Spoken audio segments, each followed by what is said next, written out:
Hello everyone, welcome back to my channel. Ashtanga Hridaya की जो हमने शॉर्ट सीरीज स्टार्ट की थी कि जिसके अंदर हम लोग ट्राई कर रहे थे कि शॉर्टली कंसाइजली हम सारे चैप्टर्स एक बार गो थ्रू कर ले, which is very important for your exam point of view कि आपको एक रिवीजन सीरीज के नाम से आप समझ सकते हो। तो आज की वीडियो में हम लोग चैप्टर 13 पे आ चुके हैं, जिसका नाम है दोष उपक्रमणीय अध्याय। 13th and 14th chapter will gonna cover. तो इस अध्याय में दोष से ही समझ आ रहा है कि जो हमारी बॉडी में त्रिदोष होते हैं उसकी चिकित्सा की बात, उपक्रमण मतलब चिकित्सा, उसके उपचार का समय, कब हमें ट्रीट करना है, शाखा से कोष्ठ व कोष्ठ से शाखा में जाने के कारण क्या हो सकते हैं, उसके लक्षण, फिर आम और निराम दोष की चिकित्सा क्या हो सकती है, और औषध सेवन काल। औषध सेवन काल से एक सेपरेट क्वेश्चन आप मान के चलो आता ही है, सेपरेट शॉर्ट, तो यहाँ से आपको ही पढ़ना है। सबसे पहले अगर हम बताएं कि त्रिदोष क्या है, वात पित्त एंड कफ। अब हमें अगर बताए कि वात की चिकित्सा करनी है तो वात रुक्षता प्रदान करता है, तो उसके लिए हम स्नेहन करेंगे, स्वेदन करेंगे और मृदु संशोधन करेंगे। हमें पता है हमें तेल से चिकित्सा सर्वश्रेष्ठ बताई जाती है, इसलिए स्नेहन कर। फिर मधु आम्र लवण रस जो होता है उसे कम करता है। उष्ण गर्म, क्योंकि वात शीत गुण वाला है तो उष्ण भोजन। फिर अभ्यंग, मर्दन, वेष्टन, त्रासन और सेक। फिर हमें गुड़ से बनी हुई मद्य पीनी है। स्निग्ध व उष्ण बस्ती, पता है वात में सबसे श्रेष्ठ बस्ती बताई गई, याद रखते जाओ यहाँ से अगर आपने चैप्टर नहीं पढ़ा है। दीपन पाचन से सिद्ध स्नेह, इतना आप लिख दोगे तब भी आपके मार्क्स अच्छे आ जाएंगे। फिर आते हैं विशेषता, हमें क्या करना है, मेदुर मासरस बताया, तेल और अनुवासन बस्ती, दिस इज इंपॉर्टेंट। ठीक है, स्पेसिफिक पॉइंट्स आपको लिख के अच्छे मार्क्स स्कोर करने के लिए विशिष्ट लिखने हैं। फिर पित्त की चिकित्सा, हमें पता है कि पित्त में हम घृत पान कराते हैं, है ना, मधुर शीतल द्रव्यों से विरेचन कराते हैं। पित्त की चिकित्सा सर्वश्रेष्ठ विरेचन बताई गई है। फिर कषाय तिक्त मधुर रस, मटका मैंने याद कराया था वो गिर गया, तो तिक्त मधुर कषाय यहाँ से आपको पित्त को कम कर रहे हैं। रात्रि के प्रथम पहर की चांदनी और कपूर, जो भी ठंडी चीजें इन शॉर्ट उसमें आपको इनटेक करना है, चंदन का लेप, मणि धारण, ये सब स्पेसिफिकली वही घृतपान, दूध और विरेचन। कफ, कफ बढ़ रहा है बॉडी में तो हम वमन कराते हैं, वमन कर्म भी तीक्ष्ण वमन कर्म विधि पूर्वक बताया गया है। फिर विरेचन, रूक्ष तीक्ष्ण अल्प और उष्ण गर्म, क्योंकि ये भी ठंडा होता है और कटु तिक्त कषाय से कम करता है। पुराना मध्य, रात्रि में जागना और व्यायाम करना कफ कम करता है। रूक्ष उपचार करना और चिंता करना। फिर विशेषता फिर से वमन, युष, मधु और मेदनाशक द्रव्य, क्योंकि मेद को बढ़ा रहा है। धूमपान और गंडूस और उपवास और दुखी रहना बोला गया है। फिर दोषों का अगर संसर्ग हो गया, लाइक वात का साथ में पित्त आ गया, पित्त के साथ कफ आ गया या वात के साथ कफ आ गया, तो क्या करना है, ये याद रखना है फॉर वेरी शॉर्ट आंसर कि वात के साथ अगर पित्त आया तो हमें ग्रीष्म जो ऋतुचर्या बताई गई है उसका पालन करना है। पित्त के साथ कफ आया तो शरद ऋतुचर्या, और वात के साथ अगर कफ आया तो वसंत। उपचार के समय की बात करें तो दोषों को उनके संचय काल में ही हमें शांत करना होता है। हमें पता है कि वो अब एक्यूमुलेशन स्टार्ट हो चुका है, उसी टाइम इसे कम कर दोगे तो बॉडी से इजीली शांत हो जाएंगे। तो यही करने की हमें ट्राई करना है। अगर वो प्रकोपित एग्रीवेट हो जाएंगे तो क्या करना है, दूसरे दोषों का विरोध ना करते हुए पहले उस दोष की हमें शांति करनी है। जैसे वात का हमें पता है संचय काल यहाँ पे बोला गया ग्रीष्म, पित्त का वर्षा और कफ का शिशिर, तो इसी टाइम पे इसे कम कर दो। यदि वात पित्त कफ समान बल से है तो पहले वात की चिकित्सा करनी है, फिर पित्त की, फिर कफ की। स्थान की दृष्टि से देखें अगर हम, तो पहले किसकी, कफ के स्थान की, फिर पित्त की और फिर वात की। तो ये नोट आपको याद रखना है, संचय काल याद रखना है सबसे इंपॉर्टेंट। फिर आपको कैसे करना है, पहले वात देन पित्त देन कफ, और अगर यहाँ से हम स्थान की दृष्टि से देख रहे हैं तो कफ देन पित्त देन वात। अब एक क्वेश्चन शॉर्ट आता है, कोष्ठ से शाखा एंड शाखा से कोष्ठ, ये पूछा जाता है। तो कोष्ठ से शाखा दोष जा क्यों रहे हैं, शाखा से कोष्ठ क्यों जा रहे हैं, ये आपको पता होना चाहिए। सबसे पहली बात, दोष जब प्रकोपित अवस्था में आ गए तो कहाँ इकट्ठे होते हैं, कोष्ठ में। फिर अधिक प्रकोपित हो जाते हैं ना, जब बहुत ज्यादा बढ़ गए तो वो कहाँ फैलने लगते हैं, शाखाओं में। ठीक है, तो उपचार की दृष्टि से हमें क्या करना है, जितने भी दोष पहले शाखा में उन्हें कहाँ ले आओ, कोष्ठ में लेकर आओ, और पहले कोष्ठ में लाने के बाद जो भी उसके पास का निकट मार्ग है वहां से बाहर निकालो। जैसे हम बात करें कि क्यों जा रहे हैं कोष्ठ शाखा में जाने के रीजंस क्या है। सबसे पहले आपने एक्सरसाइज करी, ज्यादा एक्सरसाइज की, व्यायाम, तीक्ष्ण वाला भोजन कर लिया, उष्णता से, अहितकर आहार विहार सेवन से, वायु की वृद्धि होने के कारण, इन चारों कारण से रोग बढ़ जाता है और दोष जो है वो कोष्ठ से शाखा, मर्म, अस्थि और संधि में चले जाते हैं, त्रिरोग मार्ग जिसे बोलते हैं हम। इसलिए इन चारों निदान का परहेज करना है। तो चार रट लो कौन से, ये आपसे आगे भी पूछा जाएगा फर्दर, जो आप पढ़ोगे कि ये इंपॉर्टेंट है, पंचकर्म में भी पूछा जाता है तो ये बहुत इंपॉर्टेंट है। कोष्ठ से शाखा क्यों गए, व्यायाम, तीक्ष्ण और उष्ण भोजन, अहितकर आहार विहार और वायु का वृद्ध होना। फिर शाखा से कोष्ठ में क्यों आए, स्रोतोमुख की क्या हो गई, शुद्धि, दोषों की वृद्धि, अभिष्यंदन मतलब विलयन हो गया, गील मतलब एक तरीके से वो दोष लिक्विफाई हो गए। ठीक है, इसका ये मतलब है। फिर पाचन होना और वायु का निग्रह होना। इन कारणों से रोग हल्का हो जाता है और चारों निदान का हमें प्रयास करना है, क्योंकि हमें हमारा मेन पर्पस यही है, पहले शाखा से कोष्ठ में लाओ। तो हम स्नेहन स्वेदन कर्म कराते हैं जिससे स्रोतों की शुद्धि हो जाए, दोष बढ़ के लिक्विफाई होकर नीचे की तरफ मूव कर जाए। अब दोष वृद्धि से क्या तात्पर्य? दोष की उस मात्रा से जो है, जो शब्द शाखा आदि दोष में हट जाते हैं ना पूरी तरीके से, तो मतलब वो वृद्ध हो चुके हैं और बढ़ा हुआ दोष कोष्ठ में आश्रय लेता है। अब आते हैं साम और निराम, इनके लक्षण भी पूछे जाते हैं। साम दोष का अर्थ क्या? कि आम से मिले हुए जो वात आदि दोषों से हम साम कहते हैं। आम का मतलब बताया था मैंने कि जो हमारी जठर अग्नि है जब वो मंद हो गई तो खाना पूरी तरीके से पाचन नहीं हो पा रहा, इसकी वजह से जो हमने खाना लिया है अब वो डाइजेस्ट नहीं हो रहा, तो वो क्या बनाएगा? आम। और आम जो है आमाशय गत में जो प्रथम रस से अपक्व आहार से बन रहा है। एक होता है कि कंप्लीट रस जो है बन रहा है वो अच्छा है हमारी धातुओं के पोषण के लिए, एक है अपक्व आहार मतलब इनडाइजेस्टेड फूड से जो पहला रस बन रहा है उसको आमाशय गत में उसको आम कहेंगे। जब ये रस अब दोषों से मिल गया तो आम दोष उत्पन्न करेगा और उसके ही लक्षण दिखाई देंगे। सर्वप्रथम हमें क्या करना होता है? आम की चिकित्सा, फिर हमें दोष की चिकित्सा। आम दोष के लक्षण क्या करते हैं? पहले स्रोतों में अवरोध, वात और मल अवरोध, आपाक भोजन का ना पचना, गौरव आलस्य, बलहानि, गलानी, उरुमे। आम युक्त ज्वर को हम साम ज्वर कहते हैं और अतिसार युक्त को हम कहते हैं साम अतिसार। अगर आम अतिसार से मिल गया तो साम अतिसार, और अगर ज्वर से मिल रहा है तो साम ज्वर। आमस दोष की चिकित्सा कैसे करनी? सबसे पहले डाइजेशन करवाओ, तो पाचन और दीपन चिकित्सा। तो लीन दोष, स्थिर दोष और सर्व शरीर में अगर प्रवृत्त दोष है तो हम क्या करते हैं? अच्छा खासा दीपन पाचन औषधि देते हैं, स्नेहन स्वेदन कराते हैं, फिर कोष्ठ में आने के बाद समिस्त मार्गों से उसको निकालते हैं। अब हमें समित जो सबसे नियर वाले रूट्स है हमें पता है वो कौन से होते हैं जिससे हम लोग दोषों को बाहर निकाल सकते हैं। मान लो आमाशय में है तो उसको मुख द्वारा वॉमिटिंग करके बाहर। ऊर्ध्व जत्रुगत स्थित है तो हम क्या करते हैं? उसको नासिका नस से देके निकालते हैं। और अगर पक्वाशी इंटेस्टाइन में तो गुदा, बस्ती और विरेचन से। तो आपको ये भी याद रखना है। फिर चल्यमान दोष क्या होते हैं? ऊपर या नीचे प्रेरित हुए आम दोषों को रोकना नहीं चाहिए, थोड़े समय तक उनकी उपेक्षा करो, फिर पालन द्रव्यों से उन्हें पकाओ, फिर शोधन करो। शोधन काल की बात करें तो आपको ये याद रखना है, हिंदी वाले मंथ्स के अकॉर्डिंग वात श्रावण मास, पित्त कार्तिक और कफ चैत्र, ये 3 मास साधारण होने से ना अधिक गर्मी होती है ना शीत होता है, इसके कारण ये शोधन के लिए उचित बताया है। ठीक है। फिर आता है औषध सेवन काल, must for short and long दोनों के लिए बहुत इंपॉर्टेंट है, इसे अच्छे से पढ़ना है आपको। औषध सेवन काल मतलब कब? मेडिसिन के क्या काल वाग्भट ने बताया? 10 काल बताए हैं। कौन से? अनन्नम मतलब खाली पेट, फिर अन्नाद मतलब आहार से पहले, मध्य अन्न, फिर कवलांतर ग्रासों के मध्य, ग्रासी ग्रासी, मुहु मुहु, सा अन्नम, सामुद्ग और निशा। देखो कैसे याद रखोगे? सबसे पहले आप उठे, आप खाली पेट हो तो मेडिसिन लेते हैं, तो क्या होगी? वो कफज विकार और कफज प्रकृति में दी जाती है। फिर प्रागयुक्त मतलब आहार से जस्ट पहले, तो इसको क्या कहेंगे? अपान वायु दृष्टि में हम खाली पेट जो जस्ट आहार से भोजन से पहले मेडिसिन देंगे। आहार मध्य में मतलब खाना दिन के भोजन हुआ तो उसके जस्ट अंत में व्यान वायु बढ़ गई, तो यहाँ पे आहार मध्य में मतलब क्या है? खाने के बीच में, तो ये समान वायु को सही करती है, तो समान वायु की दृष्टि से देनी है तो आहार मध्य में। और आहार के बाद कैसे देंगे? दिन के भोजन के अंत में व्यान वायु के लिए और रात्रि भोजन के अंत में उदान वायु की दृष्टि में। फिर कवलांतर मतलब एक आपने बाइट ली उसके जस्ट दूसरे ग्रास के बाद प्राण वायु की दृष्टि में हम देंगे कवलांतर। ग्रासों में मिलाकर मतलब जो टुकड़े हैं खाने की या खाना है बोलस है उसी के अंदर मेडिसिन मिक्स करके देना, इस ग्रासी ग्रासी। मुहु मुहु मतलब 2 बार, ठीक है, बार बार हम लोग ले रहे हैं। मुहु मुहु यहाँ पे 2 बार लिखा है मतलब बार बार। श्वास का सिक्का में हम लोग विश्वमन में भी कंटिन्यूअस मेडिसिन थोड़ी थोड़ी देर में देते हैं। सा अन्नम अन्न में मिलाकर आरुचि में देते हैं। सामुद्ग औषध आहार औषध ऐसे देंगे तो वो सामुद्ग कहलाएगा, पहले खाना, पहले औषध, फिर खाना, फिर औषध। निशा मतलब रात्रि में ऊर्ध्व जत्रुगत रोगों में ये दी जाती है। तो ये 10 आपको याद रखने हैं, पहले खाली पेट, फिर खाने से पहले, फिर खाने के मध्य में, फिर खाने के बाद, ये तो आपको एक सीक्वेंस में याद हो जाएगा। फिर अब आगे टुकड़ों की बात, तो ग्रासों के मध्य एक बाइट ली, दूसरी ली उसके बीच में, ग्रासों में मिलाकर जो बाइट ले रहे हो उसी में मिक्स करके दे दी। बार बार मतलब हम लोग कंटिन्यूअसली दे रहे हैं थोड़े थोड़े गैप पे। फिर सान्नम अब खाने में मिलाकर, फिर औषध, खाना, औषध और रात में। तो आई होप आपको ये चैप्टर क्लियर हुआ होगा। इसी तरीके से यहाँ से क्वेश्चंस फ्रेम होते हैं।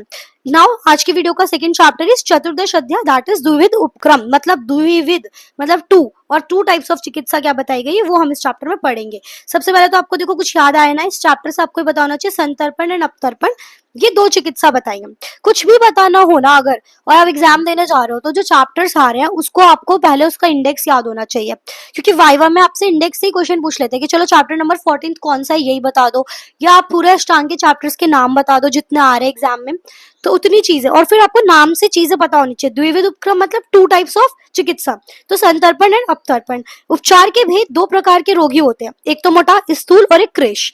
तो 2 ही प्रकार के रोग हो सकते हैं, साम एंड निराम। इसलिए चिकित्सा भी मूलतः मेनली 2 टाइप्स की बताई जाती है, संतर्पण एंड अपतर्पण। संतर्पण का दूसरा नाम हम भृंगण भी कहते हैं, क्योंकि ये शरीर को पुष्ट कर रहा है, स्थूल बना रहा है। भृंगण द्रव्य जिसमें पृथ्वी और जल महाभूत प्रधान है, इतना ब्रीफली आप याद कर सकते हो। लंघन जिसमें आकाश और वायु और अग्नि महाभूत प्रधान है। द्विविध उपक्रम षड्विध जो हम पढ़ते हैं उसी में समावेश कर दिया गया है। जैसे हम 6 तरीके के ये पढ़ते हैं। षड्विध उपक्रम पूछा जाए तो स्नेहन, भृंगण, स्तंभन, स्वेदन, लंघन, रुक्षण। संतर्पण में ही क्या आ गया? स्नेहन करवाना, भृंगण और स्तंभन क्रिया। अपतर्पण मतलब बॉडी को थोड़ा इमिसिएट करना है, तो स्वेदन कराओ, भूखा रखो, लंघन और रुक्षण। अपतर्पण के भेद भी 2 विधि से बताए, या तो शमन, उधरी दोषों का शांति करना, या बॉडी से बाहर निकालना, शोधन। शमन क्या है? विरुद्ध दोषों को शरीर से बाहर नहीं करना है, पूछ सकते हैं डिफरेंस। और शोधन क्या है? बढ़े हुए दोषों को बॉडी से बाहर निकालना।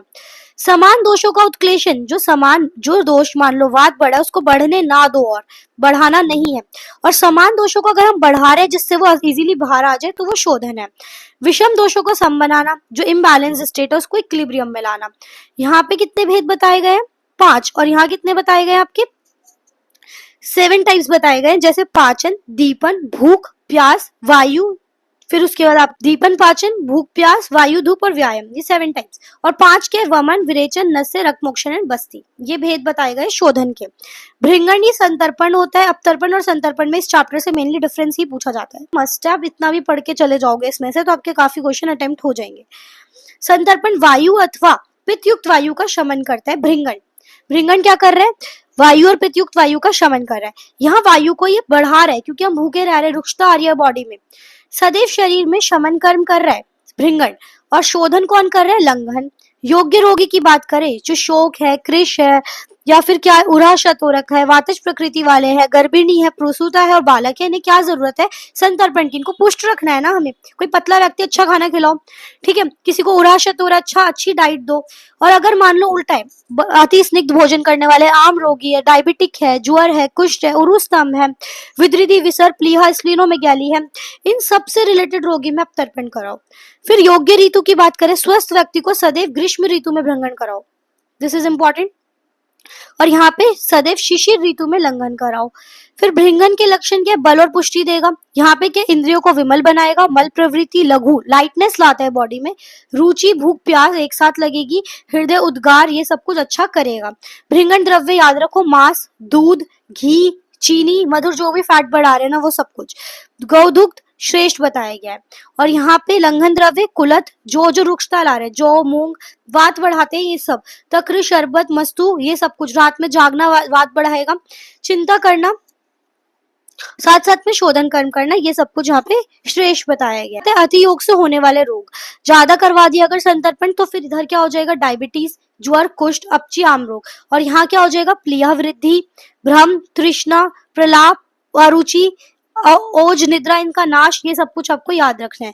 वमन, ग्लानि, परवस्थी में भेदना, बस्तित्रिक, पार्श्व हृदय, इन सब में पीड़ा, मल मूत्र में अवरोध।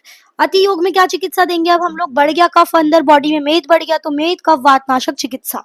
मधु, त्रिफला, साथ साथ में गिलोय, इनको हम इनटेक कराते हैं। अग्निमंत, या फिर साथ साथ में हम उसमें रसांजन, गुगलू मिला के, विडंग, लोह चूर्ण, यवक्षार, जो कुलथ आदि, और शोधन कर्म में रात्रि जागरण वगैरह कराते हैं।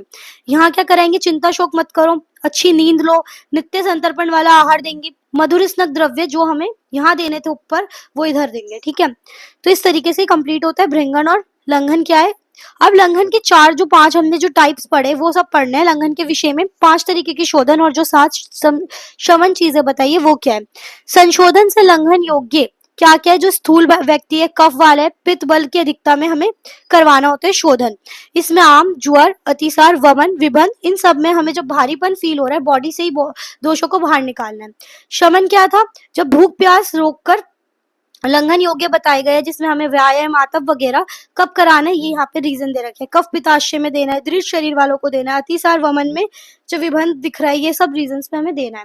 फिर आता है स्थूल कृश का एक सामान्य चिकित्सा सूत्र जो वाइवा में भी और शॉर्ट में पूछा जाता है। क्या है कि स्थूल व्यक्ति में हमें क्या करना है? गुरु देना है, ये याद रखो, इसमें उल्टा कर आते हैं एमसीक्यू में भी।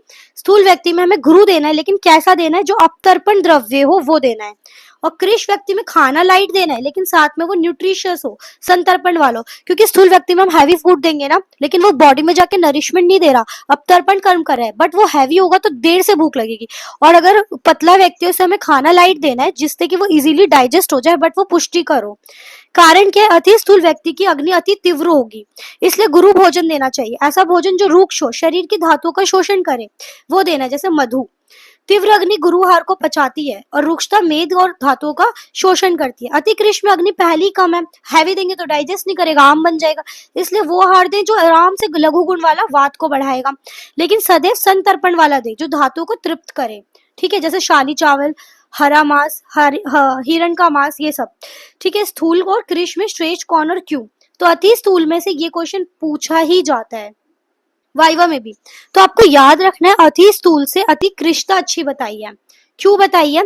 क्योंकि यदि दोनों व्यक्ति समान साध्य व्याधि से पीड़ित है ना, तो अति कृष व्यक्ति की अपेक्षा अति स्थूल व्यक्ति को वह व्याधि अधिक पीड़ा देगी, ये याद रखना है। स्थूल व्यक्ति में मेद, कफ व वात चारों ही बढ़ जाते हैं। जब मेद धातु बढ़ती है तो कोश में वात भी बढ़ गया, अग्नि भी तीव्र और वात पित्त विकार भी उत्पन्न हो गए। तो अतः जब मेद कफ नाशक के लिए क्या कर्म होता है? लंघन, हमने वो करा दिया। तो यहाँ पे क्या हो जाएगा? वात पित्त नाश के लिए तो भृंगण कराना है, तो दोनों ही कर्म एक साथ कैसे कराएं? ठीक है, तो अतः स्थूल व्यक्ति में स्थूलता नाश के लिए दोनों भृंगण व लंघन कर्म की आवश्यकता होती है। विरुद्ध उपक्रम होने के कारण अति स्थूल हमेशा क्या मिलेगा? कष्टकारी। ये रीजन आपको लर्न करना है और एज इट इज पूछा जाता है। अब अति स्थूल व्यक्ति क्या है? लंघन करने से उसकी मेधा का क्षय तो होगा, मगर साथ में जो लंघन कर्म करा उससे वात बढ़ जाएगा, अग्नि को अधिक रूप में बढ़ा देगा। तो अति स्थूलता में क्या होगा? स्वतः ही अग्नि और वायु पहले से ही बढ़ी रहती है और बढ़ जाएगी। अधिक बढ़ने से स्थूलता के विकार और बढ़ जाएंगे और रोगी स्थूल अधिक कष्ट पहुंचेगा। अधिक कृष की अगर हम बात करें तो उसमें लंघन कर्म तो करा रहे हैं, ठीक है, तो लंघन कर्म तो उल्टा कम कर देगा, तो हमें लंघन कर्म मना होता है। हम क्या कराते हैं उसमें? भृंगण और संतर्पण। तो मगर अति कृष को मृदु लंघन दिया जा सकता है, क्योंकि अति कृष की अग्नि मंद होती है, इसलिए लंघन देने से अग्नि बढ़कर कृष्णता के विकारों में कुछ कम कर देगी। तो अगर हमें करवाना ही पड़ा तो हम लंघन भी करवा सकते हैं, क्योंकि वो क्या करेगी? वहां पे जाएगी, अग्नि पहली कम है, उसको क्या करेगी? अग्नि को थोड़ा बढ़ाएगी, तो उसके लिए वो एक तरीके से डाइजेस्टिव फायर इंक्रीज हुई, तो वो हेल्पफुल ही है। अति कृष व्यक्ति मृदु लंघन ही सहन कर पाता है, ये याद रखना है, ज्यादा नहीं करवा सकते।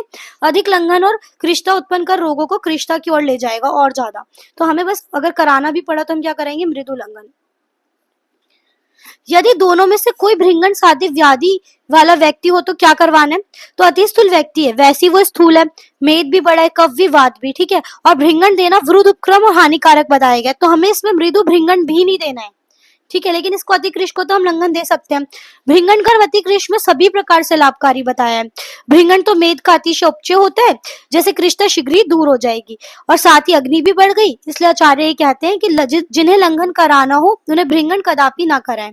जिन्हें भृंगण कराना हो उन्हें लंघन थोड़ा बहुत, हमने बताया ना, मृदु लंघन यहाँ पे कराया जा सकता है।